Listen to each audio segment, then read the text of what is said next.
program was proposed and produced by members of the community with the support of URTV.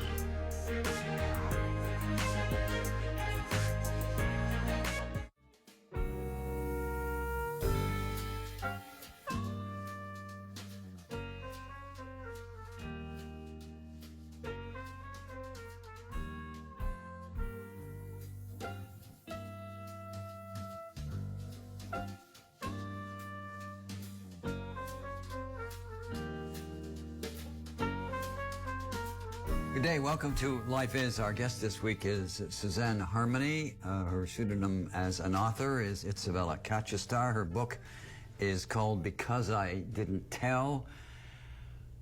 Not an easy read, a harrowing read actually. She went through rape, sadism, threats to your life and that of your kids, incest, general victimization, a car accident, health problems, the list goes on and on and on and on and on. Is this book sort of a catharsis for you, sort of a purging of all this? Miraculously so, absolutely. It was very cathartic. Is that why you wrote it? No, actually. I wrote it as a result of what's really happening more so now. For years, I've listened to and would be bothered by reports of sexual harassment, rape, abuse, all of this. And all of it really echoed my own personal history, where it keeps happening, this barbaric behavior, and nothing substantial is being done about it. And it was time for me to share my story in a healthy way, not to embrace victimhood, but to embrace healing. We can't erase what happened. But what we do with what happened will make the world of difference. And nobody goes out in this world with a plan to be raped, to be threatened, to have their life threatened, to become a victim of any sort. Even teasing causes scarring for a lifetime. So what I've done with this book was, yes, I did write out the horrific details of a part of my life. But I like to expand upon at the end of each chapter 2 gems. No, okay. But what I'm going to throw the obvious question out, because everybody does when they hear a tale of similar to what you talked about. And I'll fall into the same trap. I'll just say, why in the hell didn't you just get out and leave? That's a really good question. Personally, for my sake, it was because he had a pearl-handled handgun. Yeah, okay. Threat. And the threats after surviving something as horrific as a near-death experience, he knocked me out senseless, left me there to die, basically, and then coming to the realization that I had been violently raped as a result of this assault. And then you're called into action. I was late for work. I got up and I did everything wrong. So I urge people not to. Why did I agree? Because he threatened not only to kill me, where I felt dead anyway, but my family, the people I love and cherish. They didn't need to die. And I believed that he could, because he practically killed me. Another obvious question. You have a bad, you don't have a good eye for men, do you? No. I mean, it happened twice at least? Yes. Yes. Second time around, I stuck it through. I was a different kind of abuse. Was a wonderful young man when we were dating. He was Prince Charming, and the moment he put the ring on my finger, he became the flirt in the red shirt. Yeah.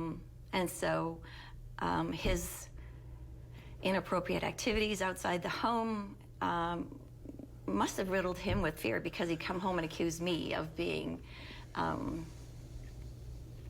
cheating on him. Meanwhile, it was the other way around. But I endured 10 years of mental abuse, mental, emotional abuse. So you've run the gamut, haven't you? Yes, I have. Basically. Yes. And another obvious question. I mean, you've been a victim, right? Yes, I have. Okay. Where are you now? So much above victimhood, because victimhood is exhausting, and it isn't even who you are.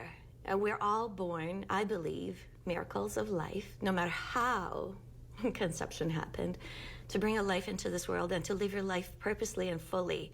So what I learned from all of this is that's not going to get me down. And the beauty of, yes, I did get pregnant as a result of rape and rape. But those children were my lifesavers.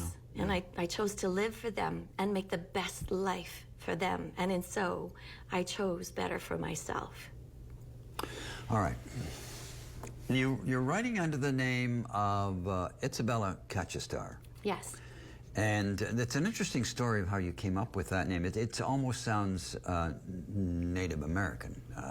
It almost sounds like an Indian name. Your mother liked Perry Como? Yes. She liked all kinds of music, and that song, yes. Catch a Falling Star. Yes. That was a hit for him. Yes. One of a number. Did you ever see his television show? Yes.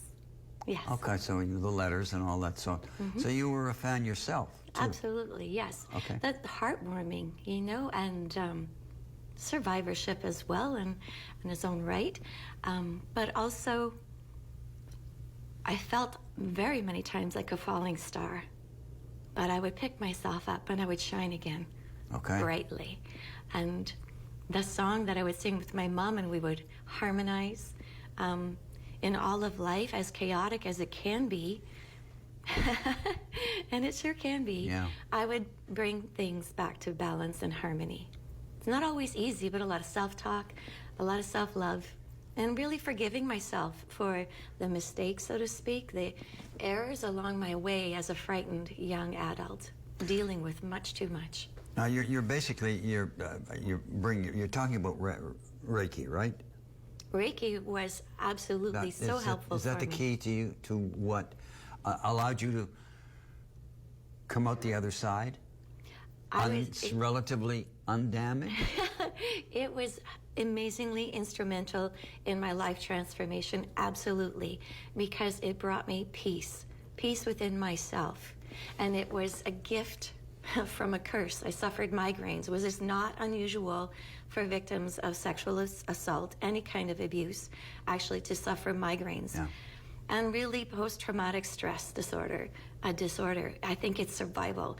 I think you become super vigilant and super aware and frightened most of your time. But that's not a way to live. That's survival. To live is to be peaceful and to trust again in your environment and finding peace in every breath that you take, and that you can actually sleep again.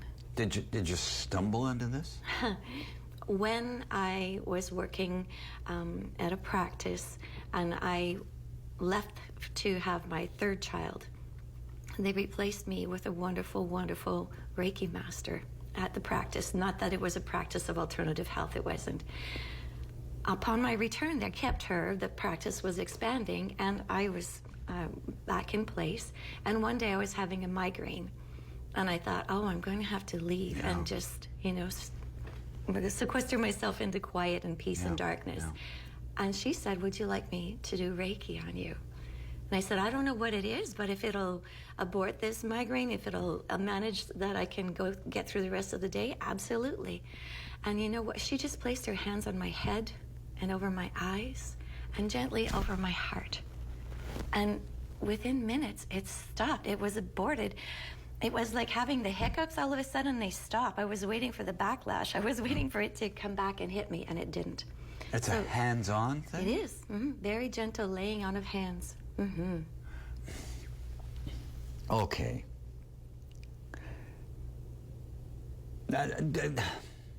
Don't you have to be prepared mentally or something? I mean, I could lay hands on you and you'd slap me. But I mean, you know what I'm saying? I mean, if you were performing Reiki, what gives you the skill to do it? Absolutely. I love that question because I also teach Reiki, and the students will challenge me with that. How can you attune us? How can you bring this to us? and they bring themselves to it to receive it, just like a person who opens up to receive. Yes, I was offered the Reiki treatment to abort that migraine. Yes, I thought, what a great idea, and it was harmless, but also the whole calmingness and the ripple effect that I got to carry through the day, and it tweaked enough curiosity in me that the second time it happened, I said, could I learn this? If I did, would I be able to treat myself? And that's the beauty of Reiki, is yes, you can. When you learn it, you can treat yourself, which I believe everyone should learn, because it's a wonderful way to bring yourself calmness and peace. And it's almost, you get into a meditative state, but it's also you opening up to a divine power. So I'm not a healer. I'm a conduit for that energy to move through. And the person receiving has given permission to receive. That's what I tell people. All you have to do is be open to receive. Be acceptable. Yes. Like accepting, rather. Okay. Well, would you say you're healed now? Are you in a complete state now? I say I'm in a very peaceful place. What I have learned is that we're always healing. As same as becoming a Reiki master, we're always mastering, because we have so many teachers in life. And so to say that I'm perfectly healed, I will say that I did meet my greatest fear, which was to encounter the rapist once again in my life. And that brought about a whole lot of physical challenges, but also brought me to the better side of things. And I'm not mental, and I'm not sick, and I'm not unwell. I'm surviving, and I'm thriving, and I choose never to embrace victimhood. Yes, horrible things happened to me and my children. And yes, I made some choices that when you read this, and if you haven't experienced such a thing as great, great fear, you would say I was rather silly. And I agree. But I forgive myself. All along the way, each time, I did get better, and I made better decisions. And I continue to grow and learn, and I embrace that. In the book, one of the things that I was really interested in, you have two segments at the end of each chapter. One is, number one, I now forgive myself for. Number two, pearls of wisdom. I'd like you to, if you can, tell me the most important thing you forgive yourself for. I mean, there's all sorts of them in the book, but there must be one or two that are top of the list. I forgive myself for, number one, surrendering my power to an abuser. Surrendering my power to any abuser. Surrendering my power always and any time that I have. But the most impactful I now forgive myself for, the hurt that it caused other people along the way, people who cared about me and watched me suffer. Because I didn't tell, they are finding out for the first time too. And so, for not telling sooner, actually the book was originally going to be called that, Tell the Truth Sooner. Okay, all right. Yes, and always. But then when this title came through and the vision, the perfect vision for the book, the book cover, up against a brick wall, feeling totally into yourself and helpless. It's all because I didn't tell. And so the message is really tell sooner, tell your truth sooner. And yes, you'll be challenged, and as I was, and maybe not believed, but keep telling. That would be the greatest thing I forgive myself for. What's the most important pearl of wisdom that you put in? Would it be the same thing? Yes, and the one truth that I did learn, and so the pearl of wisdom is if someone hurts you once, whether it be with their words or their actions, and you do nothing about it, they will hurt you again and again and again. You choose. Recently, we've had this Weinstein business and all the cascading string of them. Ring bells for you? Oh, totally. Totally. And the string of them and the whole Me Too action and all of that, I've been hearing this echoing in my head for years. And it did haunt me that I did nothing. But I did, actually. I did go to the police, and I did seek help. Finally. Yes. And when I was seeking an annulment and a divorce, and learning... This is from the rapist, because you were basically forced into married. Yes. He must have had a horrendous childhood, I'll tell you. That's... okay, I want to go into that. The bureaucracy that you dealt with at whatever level throughout this book, for example, the Children's Aid Society, this regulation about your child who had been a victim of incest, you lost control of that child for a while with his parents, right? No, I had to send them for a visit. Yes. So I lost control. I had to surrender the children for proof, because until that point, it was my word against his. And because I was the one pursuing the divorce, pursuing the annulment, pursuing action, actually, when I left, I just wanted to close the door and never go back. I knew nothing about mother's allowance. I knew nothing about welfare. I knew nothing about anything. But coming home with one child from a set of twins, newborn, to see that your 22-month-old had been sexually assaulted by her own father, I ran, yes. Do you understand the regulation now? You know, in all honesty, I don't choose to follow it, because obviously at that time, it wasn't very helpful for me. My daughter was the first one to work with sexually correct dolls. When I left, I just wanted a clean break. I didn't want anything to do with him. I just wanted him to go away and let us have our life, leave us alone. But legally, to get a divorce, to have an annulment, you need to pursue it. Unfortunately, opening up the doors, yes, I believe Children's Aid Society has a great purpose, absolutely. However, I was the one, like many, who have gone through what I've gone through, who was doubted. Even the first worker whom I work with congratulated me to bring this forward, but he too was a victim of child sexual abuse. He told his parents that his uncle was abusing him, and he was not believed. And so you're shamed even more, and you feel even more guilty, and you feel as though if anything happens to that person, you're going to be to blame because you're the one causing trouble. Yeah. Everybody's in a cleft stick. They don't know who to believe. That's part of the whole problem. And the police are another one. Well, again, the word incest is involved, and the police said we can't do anything unless there's actual harm. Well, what is incest if not harm? I guess it wasn't proven, eh? No, there was proof. I have documentation. Everything in this book is absolutely true.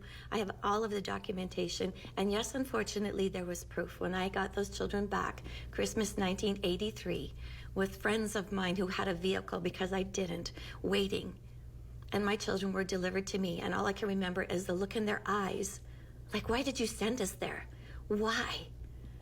And he leaving with a smirk on his face, and I having to take my children on Christmas Boxing Day, only to discover, yes, of course, now there's proof. And then what? Then to have a child work with sexually correct dolls and tell me, behind a mirrored wall, more than I ever wanted to know about what would seem natural to her of a relationship with a father. And so it was horrible. Yes, a nightmare. This Fidelipe. Yes. Which is a weird name. It is a weird name, but it's a purposeful name. Well, how do you mean? Well, smart readers will figure it out. If you unscrabble the letters... Okay. Unscrabble them for me. It spells pedophile. Okay. All right. And a note, another rather clever thing, I thought. He or him is always in italics in the book. Yes. And yes, the publisher Draw said... attention to it. That's right. I'm not giving him a purpose at all. He's just a he and a him. But also there's a little bit of shock value every time you read something italicized. And yes, people should be shocked. Was he ever charged with anything? Was he charged? This is a good mystery. I've reported it. And then later on found out that he had another child, another daughter. And when this was told to me, and yes, I told my children as young teenagers the truth about the life that we had, separate of him, they said, please go and report it again. Keep her safe. Keep her safe. And so I did. What happens? I don't know. Because you know what? There's a Privacy Act. So much privacy. And I find the privacy, unfortunately, most of the times protects the predators. Yeah, the predators shielded even more than the victim. More so, actually. absolutely.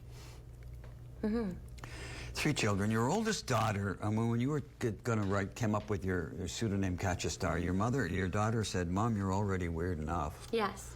And she said you should change your name to Chaos. It sounds like you've got a bright daughter there. Beautiful. She is my miracle child. They all are. They are all so different, and they're all so gifted.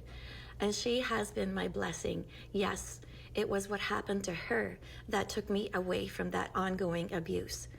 Had it not happened to her, I probably would have been subjected to even longer term of abuse with him. So that innocent child being my earth angel, and then again, yes, I remarried, yes, and she saw me suffering and said, Mom, if you're staying in this marriage for the sake of us, don't. We see you dying. We want you to have a full and happy life. Do it. And that was what she wanted for her birthday present. You know, as a teenager, just do it. Your kids all turned out well. Yes, yes, That's a miracle in itself. yes. They are functioning members of society. Yes, they're brilliant, they're beautiful, and they each have a child. So it has not scarred them to not bring in life of their own for themselves. And their children are just so remarkable as well. Yes, they do. You know, they have a lot of questions, but we talk openly. We share so much. This lack of... Would you say the lack of self-esteem got you into all this mess? You know what? No, I really... When I grew up, I was a bright and brilliant young girl. I advanced through high school rapidly. Actually, I was 16 when I went to university. I wasn't lacking in self-esteem. What I was lacking in was street smarts. All right. Okay. I was confident, which was, I think, also an attraction, but I wasn't arrogant. You know, I had still this wonderful innocence about me and trust in the world. And yes, with my mom singing wonderful songs to me. Yeah. And my father was a police officer, and so being sheltered from really the real evils that happened. So, and we didn't really watch any violence on television, and thank goodness there wasn't even as much violence on television at that time as there is now. So I think my belief in there's goodness in everyone was my mistake in waiting for the goodness to shine through in the devil himself. It's a statement that I read somewhere. I want to run it by you, see if you agree with it. Sure. Statement is, people can't destroy you unless you let them. Do you agree with that? I do. Not that the person will always be there to destroy you, but if you let what they did to you, where you had no control of it, if you let what other people say about you drive you insane, they're not even around, but your thoughts are what destroy you. Your thoughts. And your lack of self-esteem, your lack of purpose. We all need a purpose. And so oftentimes what I find, people who have the kindest hearts have had the most broken hearts. And if they volunteer, if you're not well enough even, you know, if the trauma that you have suffered leaves you unable to commit to a steady job, but if you could volunteer your time, Okay. even at a Christmas event, to bring even in the spirit of Christmas, if you don't even have to be in public, but you can box up food at a food bank, you can be of service in that way. Be useful. Yes. Have something to preoccupy your time, but also for your truth to shine through, your beautiful self, and be of service. And that'll help you feel good. It'll give you something to do every day rather than wallow in your woes. Glean some wisdom from it. Okay. This is your second book? Yes. Your first book is Leap of Faith? That's a whole different thing. This is an autobiography, This basically. is, yes. What's the first book? Just sort of... Sure. Thank you for asking. Leap of Faith is From Fear to Fulfillment is a wonderful, I call it a companion, a great guide to help get people to the right place in life easily. So yes, I bring in the gift of Reiki, so to speak. I call it a gift because really it is a gift. If you teach it and learn it, even if you go to a Reiki master who is a certified Reiki master, and allowing yourself to have an hour of stress-free time so you can unload even what you don't know you're carrying around is so freeing, so healing, such a great gift to yourself. And some of those layers get peeled away with each session. And it will help for people to discover what's holding them back from moving forward or even getting to their right place in life. The second book, Because I Didn't Tell, is available at Kohl's and at Gulliver's. Mm-hmm. You've got a self-esteem to schools. Give us a brief rundown of that. That's your new project, right? Yes. I'm working with a counselor to bring about classroom projects, and so building children's self-esteem in a healthy way, and also even maybe just introducing to them their self-worth, even if they can help around the house, but working with a counselor who is a behavioral therapist and understands the children's reading capacity, and so having books at different levels within the schools is really what I'm aiming for, so that children can be armed with that awareness right from the get-go. Not out of fear. Yeah, that's street smart. Out of confidence and awareness. But also that they too are of service no matter what age, and they are observant, but also to always tell. Tell someone. Never be afraid to tell. And always tell the truth. Yes, there's a whole controversy. What if somebody's making this up for attention? Yeah. Good Lord, this is not a way to get attention. Not the way to get attention. That would have helped you, wouldn't it, if you had a course like this? Yes, absolutely, and having that truth revealed. If I can just go back to one comment that you made, and just so I can feel at ease with it, where that you made a comment that he must have had a horrendous childhood. Mm-hmm. I imagine perhaps he had some frightening moments in his childhood, but he was pretty much a self-made monster. Why would anyone choose to do such a thing? And he grew up well. He grew up in a wealthy family who educated him, who gave him every opportunity to learn and to grow. And so whatever happened to him when, and I don't doubt that maybe something did, it's still not an excuse to bring it on and carry it on. That needs to end. That needs to end. The book is Because I Didn't Tell. The author is Isabella Katchastarr, or Suzanne Harmony, who's been our guest today. Thank you very much for coming and talking with us about this. And best of luck in the future with this new project. I think it's really valid. Suzanne Harmony, our guest on Life Is. Join us.